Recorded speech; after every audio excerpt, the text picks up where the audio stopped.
Hey everyone, I'm Falon. I'm Lauren. Welcome to the Falon and Lauren Show. This is our first episode on YouTube. And it's going to be heavy. And also, this is going to be our part 2 because we just recorded a whole ass episode without any volume. Yo, we recorded a 40-minute episode and my computer said, not today, Sage. So not only are we talking about heavy shit, we're doing it twice, guys. So the nice part is y'all might get the cliff notes of this shit. Yeah, we already did therapy part 1. We're doing cliff note therapy. This is podcast 1, guys. We're going to figure this shit out, okay? One day at a time. But this is going to be a heavy episode. Me and Lauren are pretty light. I think you'll notice that throughout the episode. We'll talk kind of about where we're at now in our lives. But this is going to be a heavy one on family estrangement. Family estrangement. Well, let's get into it. Yeah. Times 2. Yeah, girl. So today we're going to kind of talk about what kind of brought us here to these moments. It's Christmas, right? We just got through Thanksgiving. So this is a good time to talk about those things and kind of what we've been doing since. More importantly, because if you are new to this for the holidays or it's something that you're working through, there's grieving process even when people are still alive. So we're gonna talk about all that stuff. So yes. So anyways, it's I've noticed with it getting to be the holidays, being in a little funk more so, staying in a funk.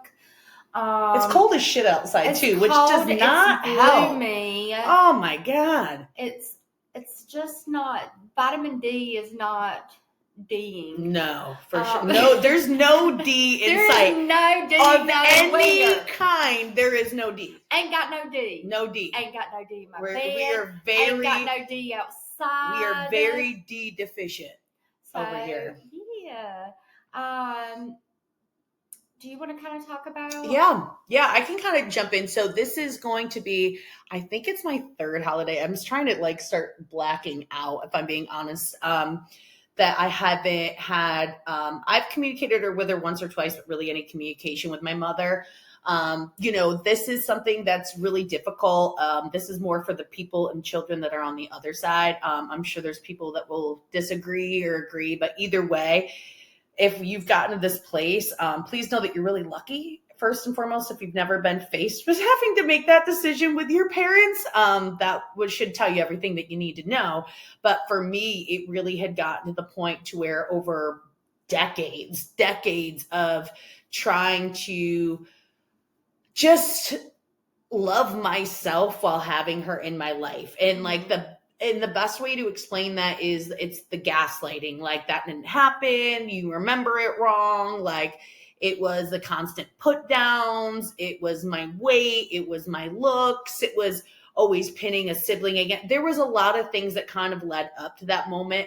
It actually was Christmas time when I ended up making this hard decision. Basically what had happened was it all kind of came to a head. And just a little bit about me, I moved I'm from upstate New York, but I moved away almost 20 years ago now. So this isn't the environment that I'm in on a regular basis, even though my mom was still calling me on a regular basis. So I still felt like I was kind of getting kicked every day. But at the same time, it was the phone call I was always making. I was always calling her when things went to shit, like she was going to make it better. And it never happened, right? Yeah. If anything, I always got off the phone feeling worse than I did before. So basically, we just had a big falling out over really right and wrong, right? There was a big setup to make Christmas Eve this big nightmare for a big part of my family. And I basically said, I'm not going to allow that to happen. I'm going to communicate with everybody so we can have a nice, happy holiday, and kind of ruin her plans of, blindsiding a lot of family members at Christmas. And that's just, you travel all that way and you just deal with the constant drama and people making drama, and you go, enough is enough. And that's really what it was. It wasn't even, it basically was because I just respected everybody and communicated what was happening, that it was a big problem. She basically wanted, long story short, my brother, I don't want to tell all his stuff, but it's kind of part of it though. My brother had gone to rehab and he got out early, but she didn't tell any of us, right? So she was just going to show up at my grandmother's house with Bill, who we all thought was in rehab, someone that he's hurt every single one people in our family, and he left rehab early. This is not a good sign. So basically she was just going to show up with him there and not tell anybody. And I was like, that's what the fuck? Like, what are you thinking? Right? So like, so fucked up, because she wants this, like, oh, my family's so terrible, and it's always the victim, right? Yeah. So I said, absolutely not. Like, absolutely not. I called them and told them. I wasn't like, Bill did.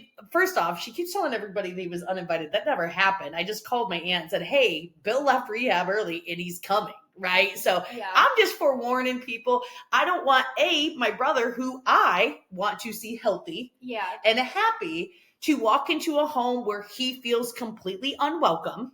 Right. And I don't want their reactions to show that right away. Now I've given them hours to prepare, right? And I've also given them the opportunity to not feel uncomfortable about the situation, do whatever they have to do, basically, so we can have a nice family holiday. Yeah. That was the fucking problem, though. Didn't want a nice family holiday, wanted and it went on from there, right? Because I had ruined her holiday, because there was no blow up. I was now the blow up and took most of the blows for it. But the big reason why I had to make a decision is and it was a slow trickle, and I do take responsibility for it as an adult too, is that like my depression and anxiety and stuff had gotten so bad from just feeling so bad about myself and who I was on a regular basis, that when I walked away from that, I knew that it was going to be my life or keep her in it, because she had gotten me to the point that I felt so bad about myself. And for those 3 days, like, I was in the fetal position, like bawling myself. Mind you, there was a giant fucking snowstorm. Couldn't even get out. Could not even leave. Never again will I ever not drive to New York. I always need a fucking escape route. My God. Yeah. But that's kind of where I'm at in the situation. Yeah, I think the same. I'm going on 2 years now. This is my second holidays of not talking to her. And honestly, it's not an easy decision when you get to this place. It's never you wake up one day and you're like, I'm not going to talk to you anymore.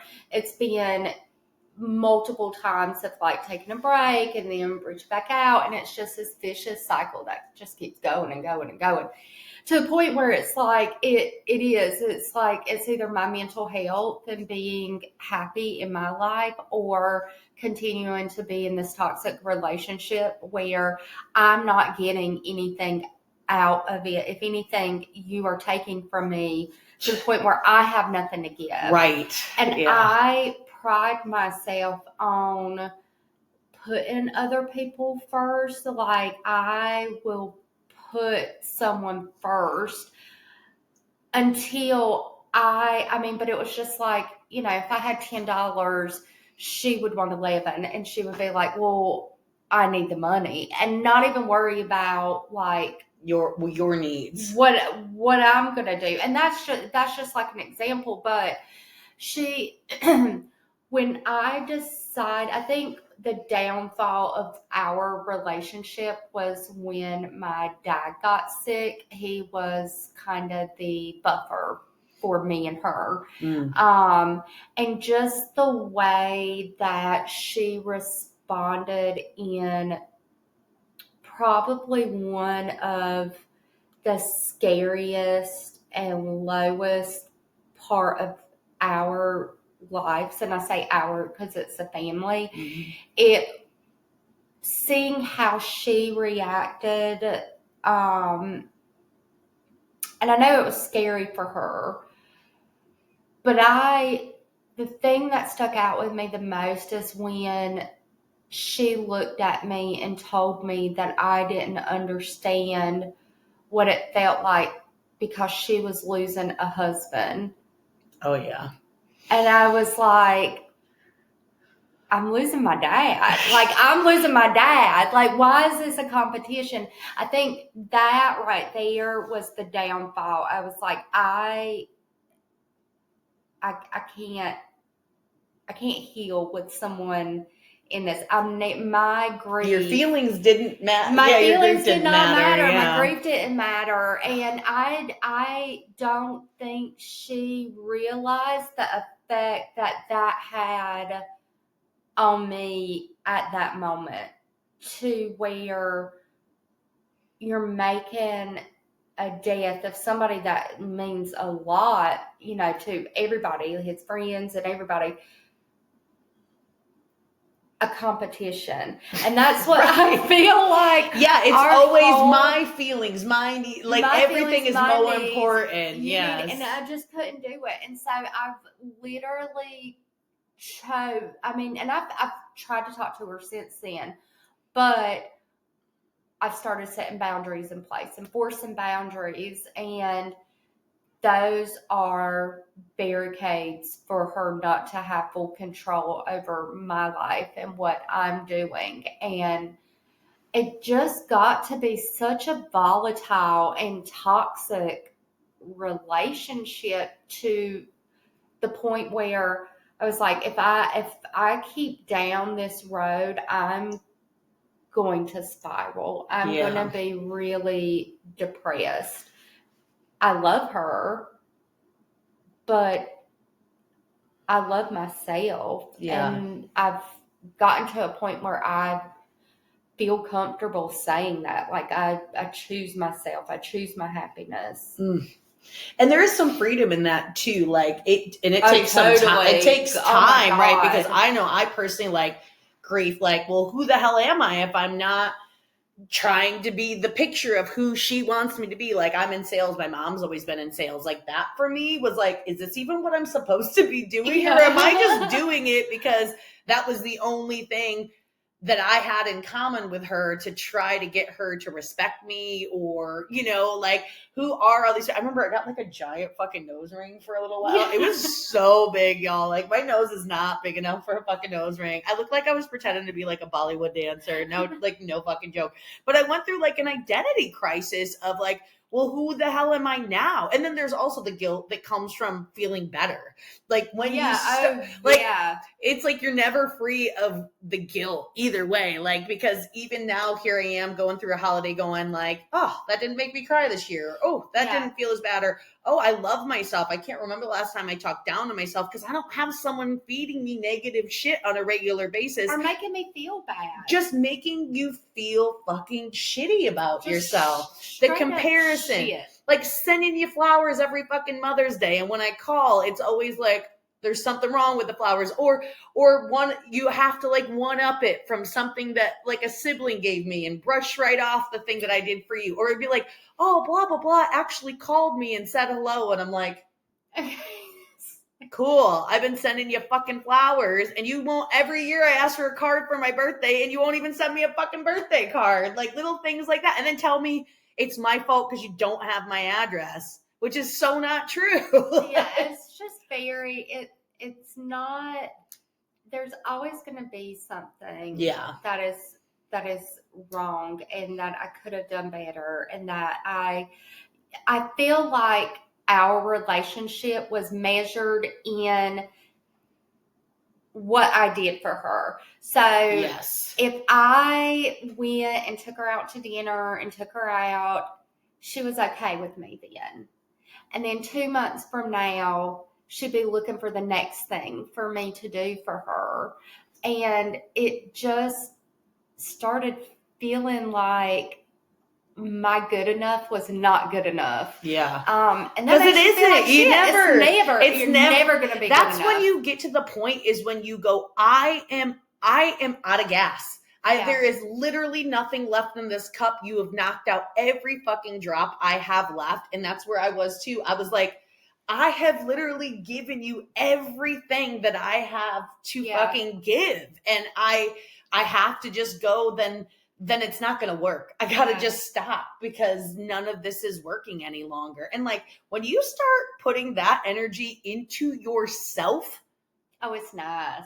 Oh my God. Or just putting that energy into the people that love you, reciprocate love. Like, it's such a different feeling when you're in an environment and you spend time with people to where you're filling each other's cups like constantly. And it's so nice. I feel like I have such a good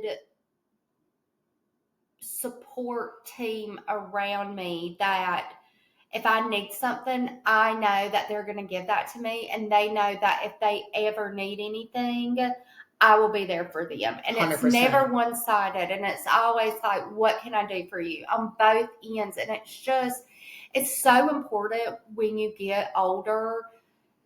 It's not the amount of friends that you have. It's the people that are going to show up for you at your lowest point in your life. And I fucking had some low points in my life, which no one ever talks about when you get to be an adult. Like Christmas, I love Christmas.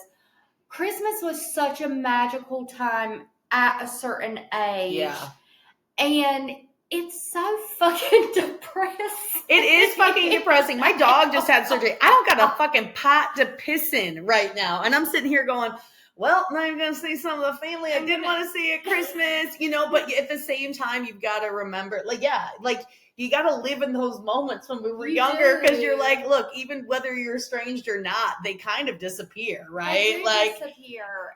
Even if you have a good family, you're shopping, you're cooking, it's not the same as what it used to be. Yeah. But I think it's really important.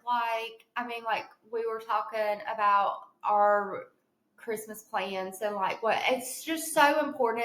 Even if you don't have anything, to make some shit up. You can find somebody that ain't got shit going on. 100%. For Thanksgiving, I was snotting, and then Falon calls me up, and she's like, "Hey, you want to go do and get some brunch? And brunch?" And I had the best Thanksgiving. That's actually when we came up with this podcast idea. Yeah. Actually, we spent Thanksgiving together and got chatting about family. It could have been such a shit day that was turned into something super great. I had brunch with them. I went over to my friend's house, helped decorate a tree, wrapped some gifts, went with my friend Chloe and her husband and kid downtown. It was such a great day, and it was not traditional, but I think that's the most important thing. It's you're either going to be depressed in the hand that you're dealt with, or you're going to make some shit out of it. We're making shit out of it. We're going to do great things and be with the people that love us. Because those are really good points. We didn't get here because we wanted to keep living unhappy lives, right? We made these decisions to better our lives. So we're not going to sit and wallow. It doesn't mean you're not kind to yourself. Doesn't mean you don't give yourself grace. It doesn't mean you don't give yourself the space to cry about those things. But you also have to be proactive about making new plans, right? Your friends might not know that you're alone. Have you told anybody that? Start asking people. Christmas is in a couple weeks. Hey, do you have plans for Christmas? It would be real sad if you and a friend were sitting across town, both by yourself, when you could have been having brunch. You could have been donating time at a soup kitchen. You could have gone for a walk, grab brunch, have some mimosas. Ask people, talk to people, and make a plan. Yeah. It's super important that you're really good to yourself this time of year. So if this is all new to you, give yourself grace, take it one step at a time, but also know that you really, truly are not alone. There's a lot of us in this place. And if you're sad, it's okay to sit in those feelings. Just don't let it spiral. And call someone. Spiral. If you feel sad more than, and look, we're not therapists. We're just, we've just experienced therapy a lot. A lot of therapy, and real depression. Depression. And I will say my depression was a lot worse under those circumstances than they are now, which also makes me very sad. But call somebody if you're feeling really, really low, because if you were also in a situation where, like me and Lauren, where you got out and you were feeling empty and low, it's wildly important that you hold on to something that you possibly can to get through that, because it's really, really hard. But we see you, and you're definitely not alone. You're not alone. It's going to be shitty sometimes, but we're here for you. We're here. Listen, guys, we're going to work on our lighting. We put wrapping paper up on the wall. Thought that we would cover the whole area. Definitely did not, but it keeps it a little tacky, and I like it. It's a little trailer trash. It is a little trailer trash. And I know this was heavy, guys, but the next one, we're going to keep it nice and light. We're going to have a lot of fun on this podcast. Me and Lauren are both single. We're single. We both recently lost quite a bit of weight over the last few years. We're skinny bitches. She's a skinny bitch. I'm working hard to get there. Skinny bitches. We're skinny bitches right now, experiencing being skinny bitches for the first time since I was in my early 30s at least. It's lovely. 2 tater thoughts on the go. Listen, feral as fuck. So we're going to Singles and Bet on Thursday night. So we're going to record and bring y'all along. But thanks for joining, guys. Bye. We'll see you soon. Bye, y'all.